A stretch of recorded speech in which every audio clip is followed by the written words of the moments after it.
To be looking at Adobe InDesign. This workshop's really for absolute beginners.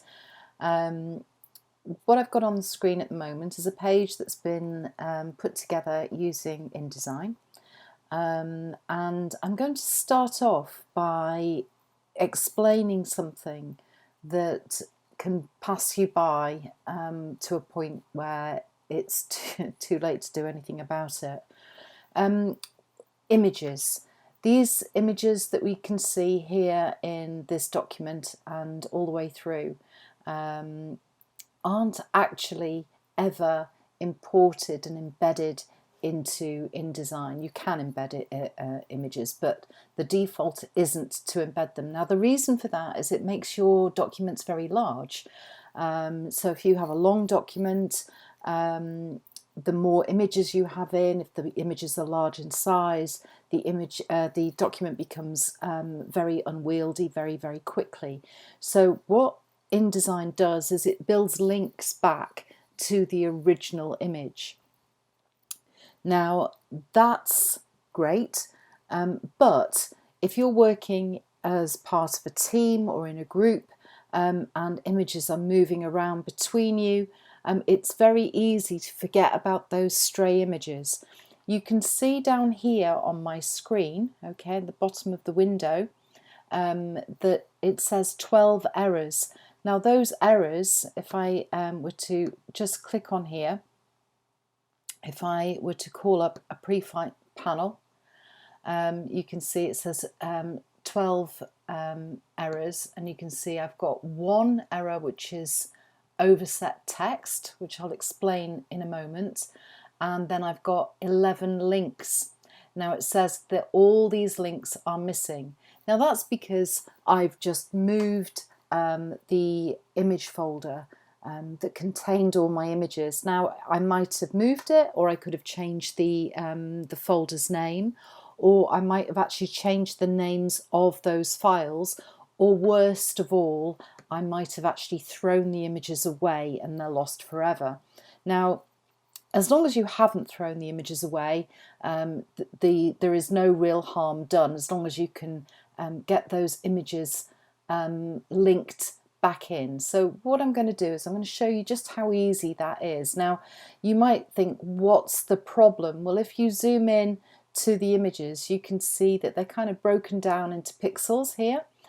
If you were to send this job to print, either the image would be entirely missing, it might just look like a grey box, or it would actually print with this kind of quality, okay, as a kind of little preview. So I'm going to just go to the Windows menu and I'm going to open up my links panel here. And you can see I've got these little question marks running all the way through. Every single image is apparently missing. Now this one, which is called Pripyat Graffiti, is referring to this image, and I've got Pripyat Pool, which is here, and Pripyat School, which is this one here. Now if I just double click, you can see it says it's missing, and if I double click on it, it will attempt to relink. Now I know that all my images are in this folder here, so I'm going to just click on it. I'm looking for the one called Pripyat Graffiti, so I just look through this list, and you can see there's my Pripyat Graffiti image, and I'm going to ask it to search for missing links in this folder, and if I click open, it will relink. It searched the relink directory and found and relinked the other 10 missing images. Okay, so now all my images are intact, and even if you zoom in and the quality still didn't look great, don't worry about it, they will print absolutely fine, okay, as long as those links are intact. So I just thought we'd start with that, just so you absolutely 100% understand how important it is that you don't disrupt the images that are brought into InDesign. It's not like Photoshop where they're actually there as pixels. They are just linked. And now if you were to go away and change one of these images, so you could edit it, maybe in Photoshop, maybe change the color balance, it would tell you in the links folder in the links panel that it was modified, okay? And you can update that image, so anything that you change in Photoshop, the updates would transfer through to your InDesign document. Okay, so I just wanted to get that completely out the way. I also want you to just have a little look at how this image or how this page is laid out. You can see I've got some guides in here. These are column guides. You can see I'm not using them as column guides. I'm using them as a kind of grid. And my grid comes all the way through my entire document, and you can see here that I've got columns of text going across 2 of these columns, okay, and then I've got some text that goes across 6 columns, and then down here I've got some that appears to span and cut in half 3 columns, okay, but that's perfectly okay, because if I just put my my frame edges on, you can see this is a frame here that spans 3 columns, and then it's divided into 2 columns, so it's still fitting inside my grid. Everything lines up with everything else. There's nothing kind of out of alignment. Everything looks as it should, okay? Now, if you try and lay out a page without using a grid, you soon arrive at difficulties, okay? Things have to align, otherwise they jar the eye. The other thing that you need to be aware of is white space. Don't feel like you have to fill every little nook and cranny. It's perfectly okay to have some white space. There isn't an awful lot of white space in this, because I kind of know, especially with students, you've got a lot to say, so you don't want to leave too much white space, but it's perfectly okay, and sometimes having that room allows the page to breathe a little. We've also got this area around the text, our margins. These are really, really important. We never have text crashing right up against the edge of the page. If you think about, even if you're writing a letter to a friend, not that anybody does that anymore, but if you were, you wouldn't be writing all the way up to the very edges of the page. A well laid out letter would start inside the page. Even if you were typing an essay in Word, you always have those margins, okay? So think about those elements. If you're not sure how to lay out a page, buy yourself a magazine and copy a layout, okay? It will give you that feel of how a page is supposed to be. Look at the typefaces that are used. You know, try and replicate those kind of elements until you start to feel how your page needs to look. All right, so what we're going to do is I'm just going to close this one down. I'm not going to save it, and we're going to start a new document. Now you can see here that I've got some choices. I've got the choice of document, book and library. I will be showing you in coming workshops how to utilize a book. Very, very useful when you're working as part of a team or in a group. You can all work on your own documents and then bring them together as a book. But today we're just going to be making a new document. There are some things that you need to decide on right at the outset. If you are designing for screen, in other words, you're going to publish online or it's going to be viewed locally on a monitor, then you might choose a landscape page, or if you are printing something, you might choose a portrait page, although I quite like a landscape page even if it's being printed. I think it's just a little bit different. Or you might choose something completely different from that. You might choose a square page. I'm going to go with square today. So I'm going to go for 210 square, which is the short short side of A4, so I'm going to make my height also 210 millimeters, that is. So it doesn't make any difference which way I have the orientation, whether I have it portrait or landscape, because it's square. Now under here you can see it says facing pages.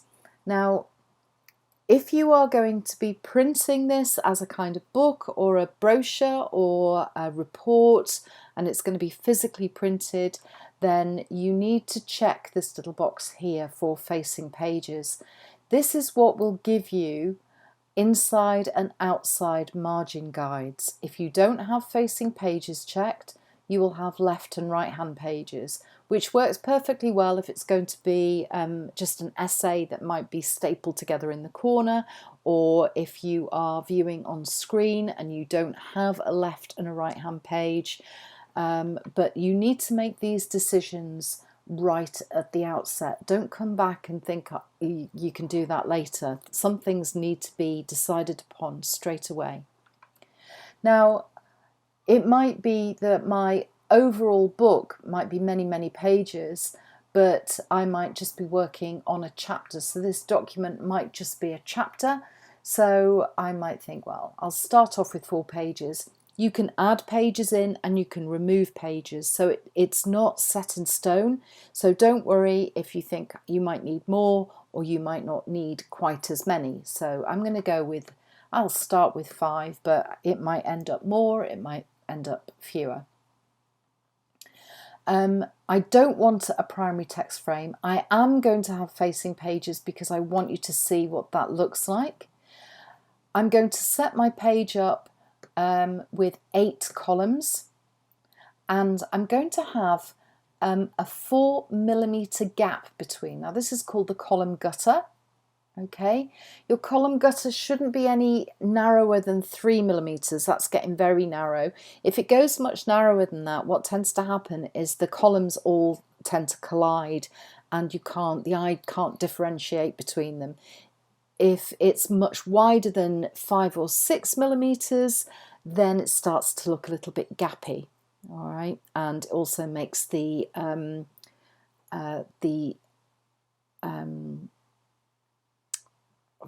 framework of your document fall apart.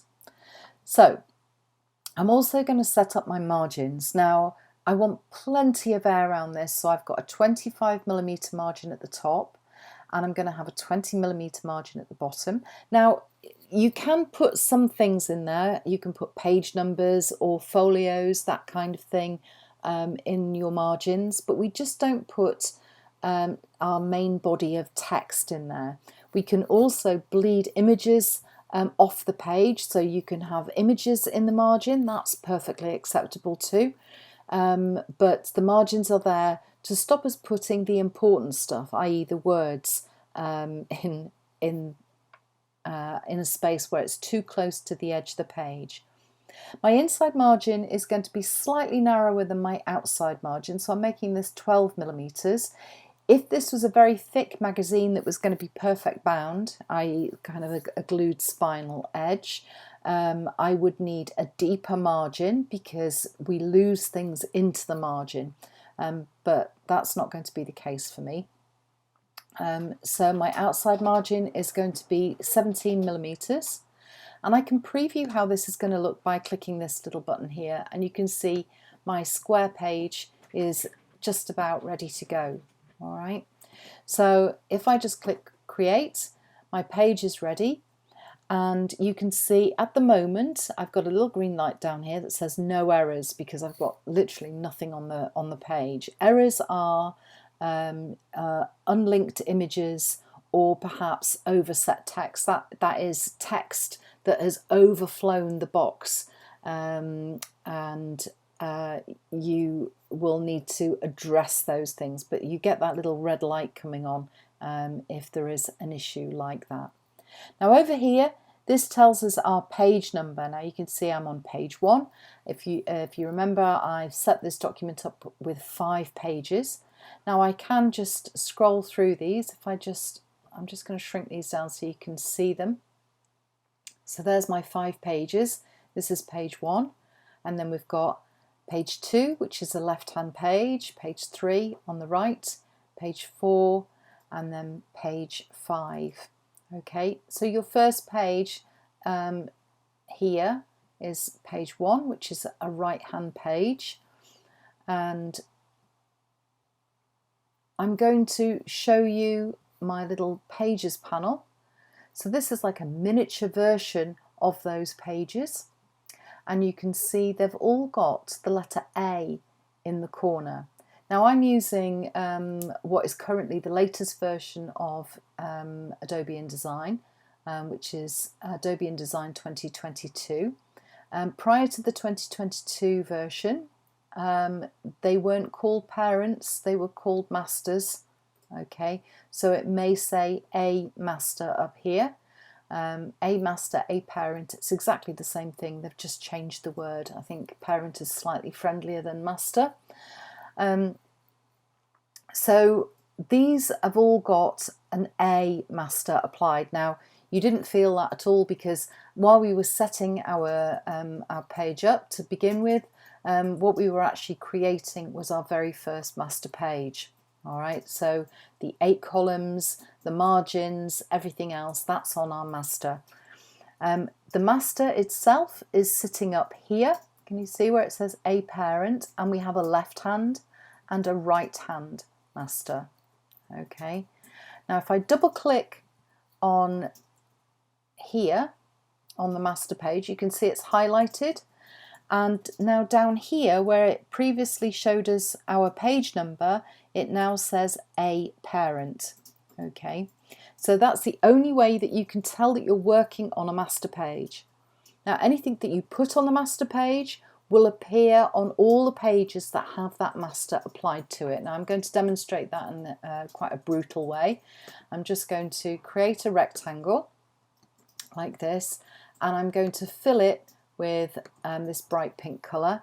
And you can see over here on the pages panel, you can see this bright pink rectangle has appeared on the left hand pages, because it's on the left hand page that I've dropped it. Now if I put another rectangle, I'll colour it a different colour. I'll make this one cyan. There we go. So now you can see on the right hand page I have this rectangle appearing.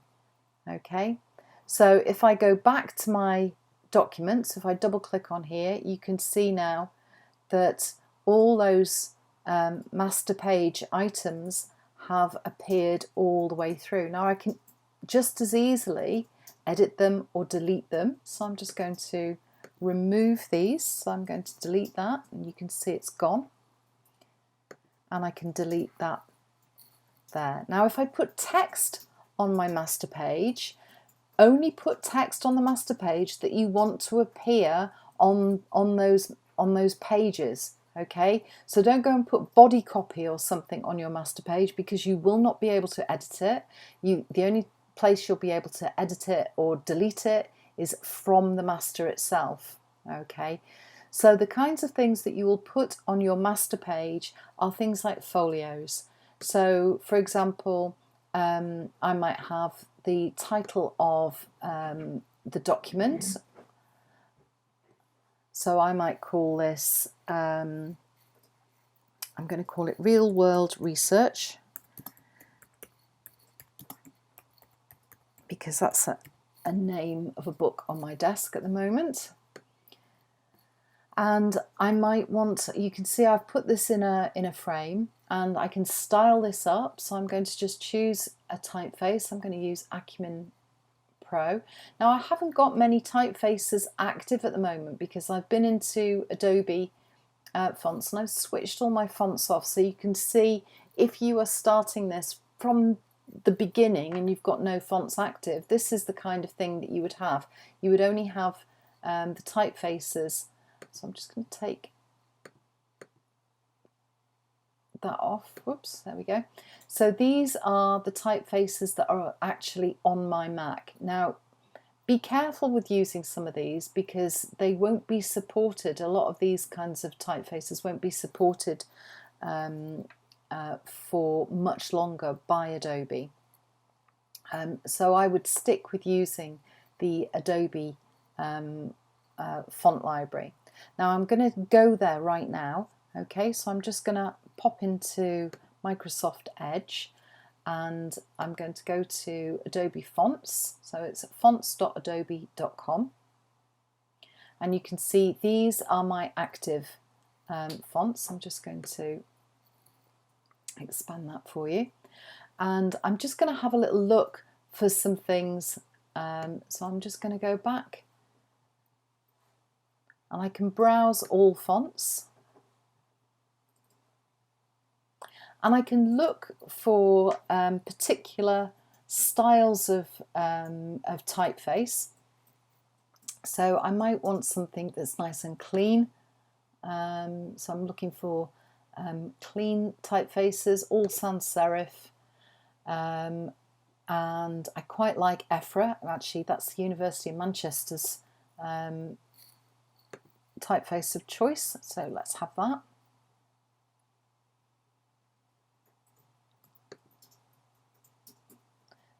So I literally just click that and they are now active.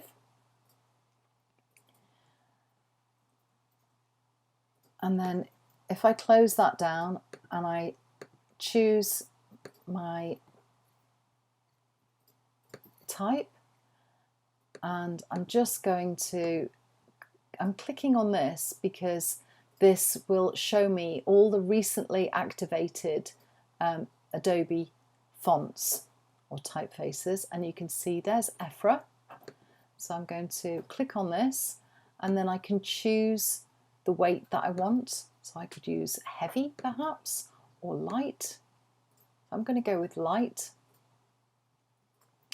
And I want it to line up on this edge over here. So I'm going to change my alignment, and you can see I'm using the type tool here, and everything on this status bar at the top is to do with type, and I can change my alignment here. You can see it's currently on align center, and I'm just going to change this now to align right.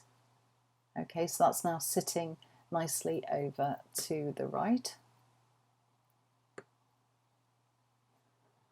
I'm just going to take that down a little. There we go. And I might also change the colour. I think I don't want it a colour. I think I just want it grey. So I'm going to use a tint of black, about 80%. There we are. So I quite like that. And I might want this on the other side as well. Now, to get it in exactly the right place, I'm going to put a guide in here. So I've just dragged that guide off my rulers here. Okay, so if you can't see your rulers, you can just get those showing by pressing Command R or Control R, depending on whether you're using a Mac or a PC. And I'm going to put another guide over here, and then I can just copy this.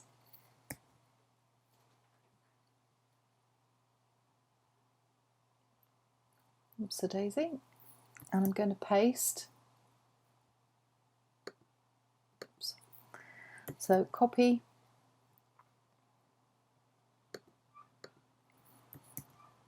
And paste. I'm just going to pop that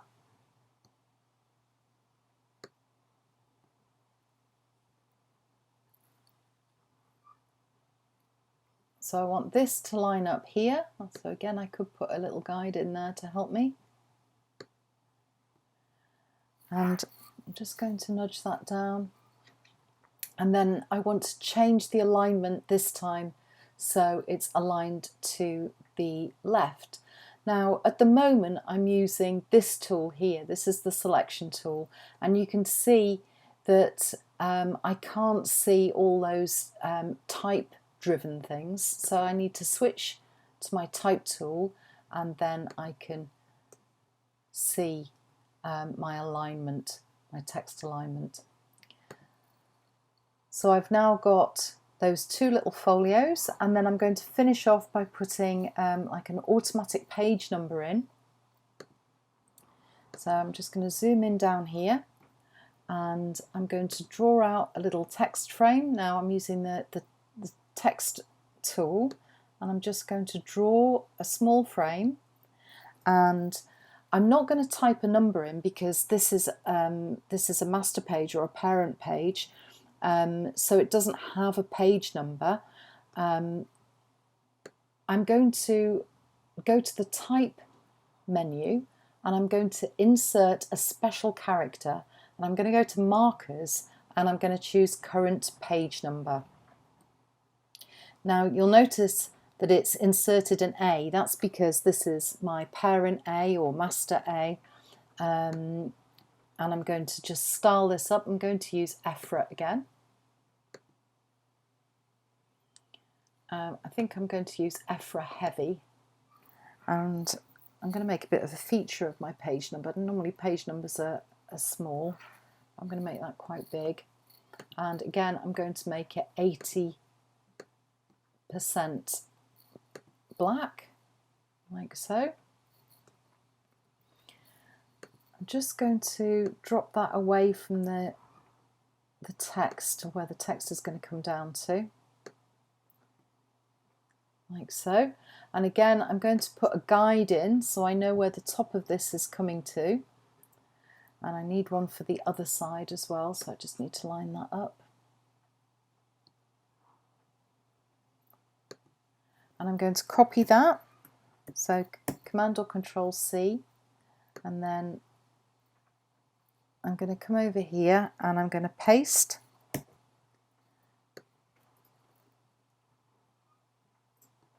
And again, I'm going to change the alignment of this. So once again, I need to go back to my type tool and change the alignment. Now, so that's what that looks like on my master page. If I go back to my document now, if I go to page 1, you can see there's my number 1, 2, 3, 4, 5. Now, if you add these into a book later on, it will automatically renumber those pages, so you don't need to worry about who's working on page 5 and who's working on page 10. If you all just number your documents normally, and then as you put them into a book, they will become numbered sequentially.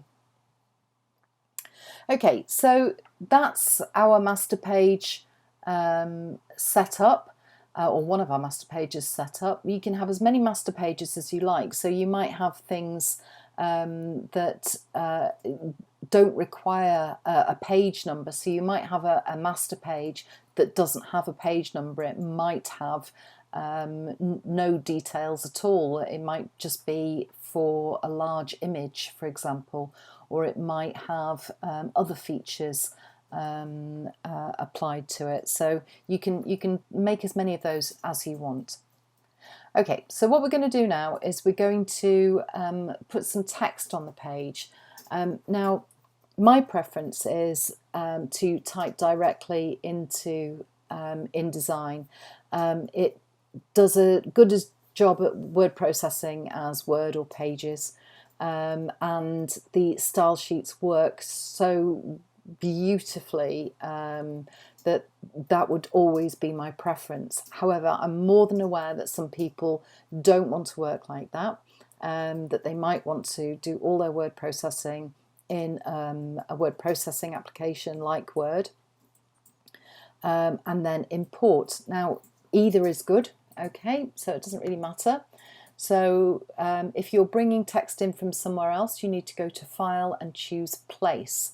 Keyboard shortcut for that is Command or Control D. I'm going to bring in a piece of text. I just need to locate it. This one, it's called Pripyat text. Now you can see that as soon as I go to place, it doesn't make any difference what tool I've got selected. My cursor is kind of loaded with this, what looks like some text, and I'm just going to draw out a frame to put it in. If I don't draw out a frame and I just click, it will flow it into a single column, which is not what we want. All right, so I'm going to drag out across my page, across the columns. Okay, remember we're avoiding those margins, and the text will come in looking like this. Now, there's a little square with a little plus in it there.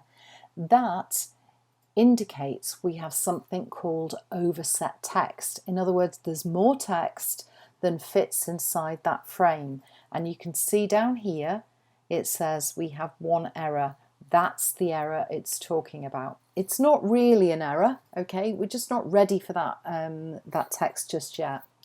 What we're going to do now is we're going to start to create some style for this document. So we're going to start building some paragraph style sheets. Now, there's one thing you need to be very, very careful about. I'm using the workspace called Essentials Classic here. And Essentials Classic gives us these panels already open. And you can see here that I've got something called character. Now, if I hover over it, it says it's called character styles. And this is called paragraph styles. But then we also have paragraph and character down here. Don't get these two things mixed up. These create style sheets, okay, and when they're applied, they can be modified and changed. These do things much more locally, okay, so you can make very local changes using these. So I might begin by using paragraph and character, but once I've started to formulate how I want my document to look, they soon become styles. All right, so I'm going to type in, because I don't have a headline on my my text just at the moment. So I'm going to type in my cheerful little headline, a nuclear ghost town 36 years later, ... Okay, so this is going to be my headline. So headlines are usually quite large. So I'm going to start off by making my, my text bigger. At the moment it's 12 point, you can see that here. Now this is the size of the type, and underneath this is called leading. Okay, now for those of you who are used to using word processors, this is usually referred to in those applications as line spacing. Okay, so you might have double line spacing or 1.5 times line spacing. This is called leading. The reason for that is because the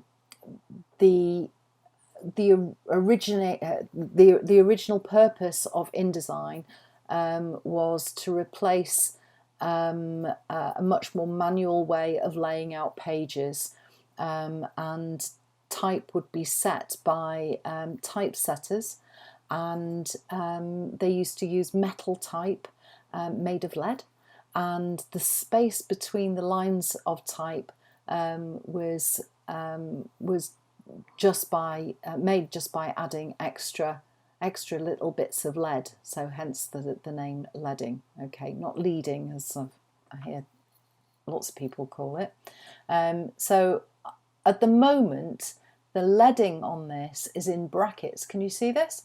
Now that indicates that it's using something called automatic leading. Automatic leading works really well for body copy because it works as a percentage of the type size. It's the default is 20% of whatever the type size is. So for example, if I were to make this 10 point, this would be 20% greater, so it would be 12 point. But as it is, it's 12 point, so 20% greater than that is 14.4. All right. Now for body copy, i.e. The main bits of text, automatic leading works really well. But when we get bigger into headlines and things like that, it doesn't work so well. So you'll see that as this goes up in size. Now I'm going to use a keyboard shortcut to make my text bigger. So I'm using Command or Control and the Shift key and the greater and lesser than keys. They're the ones that sit between the letter M and your question mark on your keyboard. So I can just scooch this up. Okay, so I've made that a fair bit bigger. I'm going to go bigger still. I'm going to take it up to about 66 point. Now by the time I get up to this kind of size, you can see the gap between the lines it's too much. Okay, there's too much space. So we've also got another issue here. We've got this hyphenation. Okay, now hyphenation is not good. I don't like hyphenation at all, but sometimes it's a necessary evil, but we never have it in a headline, so we need to remove that. First things first, I'm going to just adjust my leading, okay, which is now at 79.2, and I'm going to take it down in size. Okay, so I'm just clicking this little down arrow here, and I can take this down. Now I need to be careful because I'm just going to put a descender in here, so something like a letter Y and an ascender here, like an H. We've got to be careful we don't end up so close that an ascender could clash with a descender. All right, so they're the letters that hang down below the baseline and above what's called the X height. That's the height of most lowercase letters. Okay, so I need to mind that. Now the only time I don't need to worry about that too much is if I'm using all capital letters. Now I typed this in upper and lowercase, and I recommend that you do that rather than type things in with your caps lock on, because it's very easy to take this piece of type and make it all caps just by pressing this little button here. Okay, this will change this to all caps like that. Now all caps, you can go even tighter. Whoops, sorry about that. You can go even tighter because we don't have ascenders and descenders. So I can go in nice and tight. Don't like this typeface, we're working on Calibri here, so I'm just going to change this. I'm going to go with this Rama Gothic, I think. Just going to change those letters back.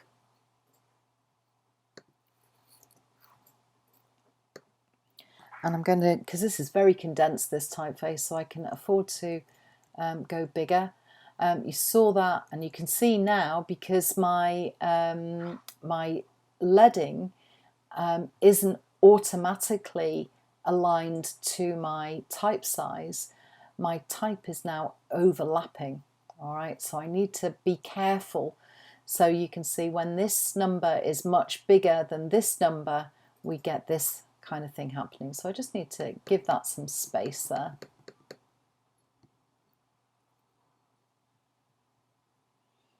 Okay, I've still got the issue with the hyphenation. It's not causing me too much of a problem at the moment. I'm just going to force this 36 onto the line below, because 36 belongs with years. Oops, that says year. Let's just, there we go. So to do that, I don't want to hit a normal carriage return, so I'm going to hold the Shift key, okay, and press return on my keyboard, not enter, okay, return. Now that's given me something called a soft return, so it's still part of the same paragraph, but it's forced that line down onto the line below. Okay, so it will still behave like a single paragraph, but it just forces a line break effectively. So I'm liking how this looks, but I'm just going to select all of that, and up here you can see I've got this little hyphenate checkbox, so I'm going to uncheck that. I'll show you how to do that in other places as well, so if you can't see that on your status bar, don't worry about it. We will come to that again shortly. Okay, so this is going to form the basis of my my headline. I'm also going to have like an introductory paragraph, something that's just going to tell me like a little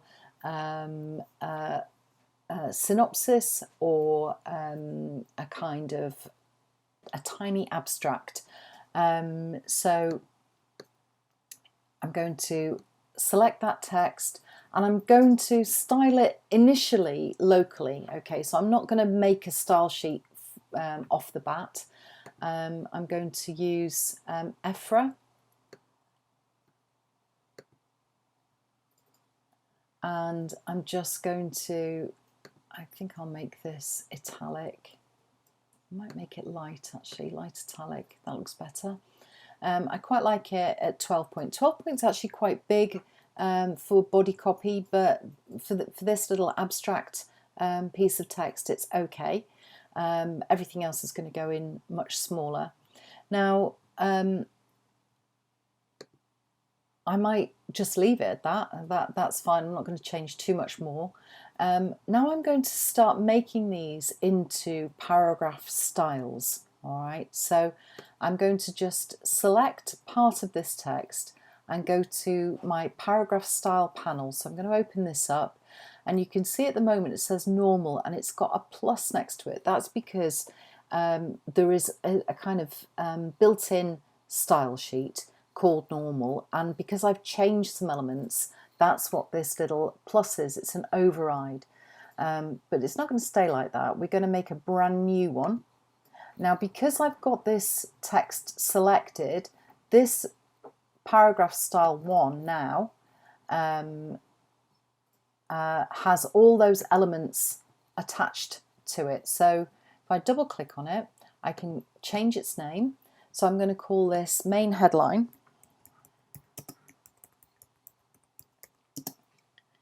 And if I have a look at the basic character formats, you can see I chose that Rama Gothic C in heavy, and it's got the size and the leading. Obviously, the leading is a smaller number than the size because I can squash it together.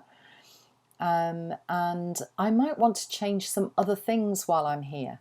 Okay, so I took the hyphenation off, so you can see hyphenate isn't switched on, but this is another place you can come to. So if you're struggling with hyphenation, this is where you can take hyphenation off. I'm going to change the colour of my my headline. So I'm going to go to character colour. Now at the moment we don't have an awful lot of choice with colours. Now we'll come to colours on another workshop, but for now I'm going to go with this blue colour, and I'm going to make it a tint. So I'm going to make it about 80% of this blue, and I can preview how this is going to look. All right, so that's how that is going to look. I'm all right with that, I think. And if I'm happy with everything else, it's going to be range left, so I can click OK. There is one thing that I'm not sure about, and that's the amount of space that I've got after this. I could do with a little bit of breathing room. So what I'm going to do now is I've just deselected everything. I do not need to have my type selected when I'm editing these paragraph styles once the style has been applied to the text. So this is the type style main headline. So I'm just going to double click on that again, and I'm going to go to this, which is called indents and spacing, and I'm just going to add a little bit of space after. Now, even though I haven't got this type selected, because that style is applied, you can see I can push that away. So I'm just going to add in about 5 millimeters of space there and click OK. And then I'm going to just select a little bit of this text here, and again you can see it's highlighted normal plus, so I'm going to make a new style, select this. As soon as I click on this, I've applied it to this entire paragraph.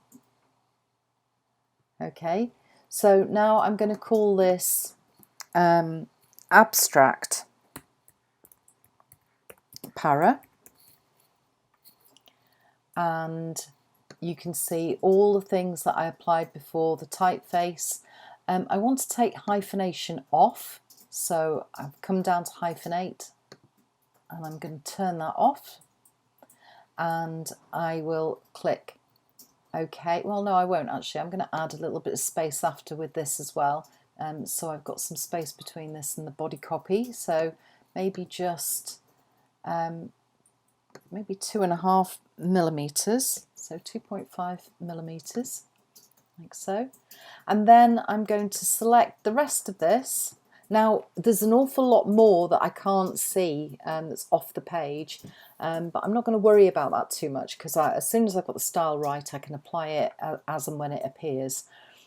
So I need to make this smaller because 12 point is way too big, so I'm going to make it about 10 point. There we go, you can see all the other text appearing.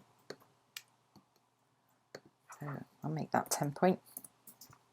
I'm going to make it Ephra, and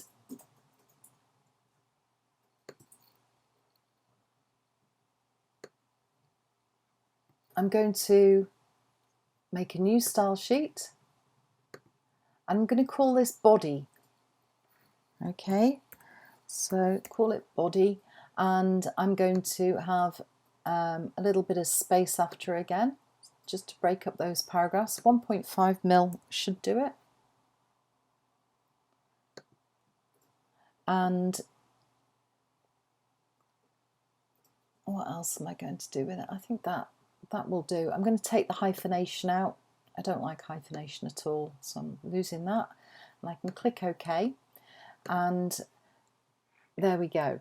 Now this looks okay, I guess, but I don't like the fact that it's all in a single column. If I just hide my guides, you can see that's what that looks like, and this is quite tricky to read.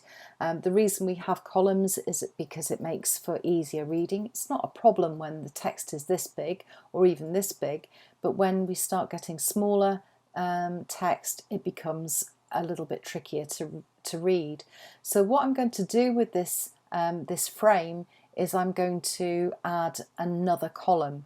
Now you can see up here, this is where my columns live. So if I hover over that, it'll tell you what it is. There you go, number of columns. So I'm going to add O.